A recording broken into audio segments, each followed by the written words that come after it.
Hey guys, welcome back to our channel. In this video, I'll be showing you the procedure to fix TikTok login issue. If you're unable to log into your TikTok account, it could be due to your incorrect credentials or due to your poor connectivity. So what you need is you just want to go to settings first thing first so that you could go ahead and check whether you're connected to a stable internet or not. After you've done that, you should be able to fix. If not, you also want to make sure to check your login information.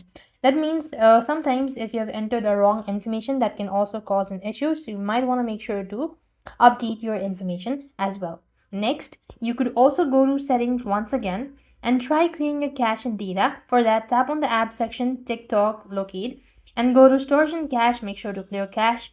And now you could go ahead and update your app as well. That should definitely help you out. So these are a couple things you could try in order to fix your TikTok login issue. I hope the video was helpful. Make sure to like, share, and subscribe. Thank you for watching. See you in the next video.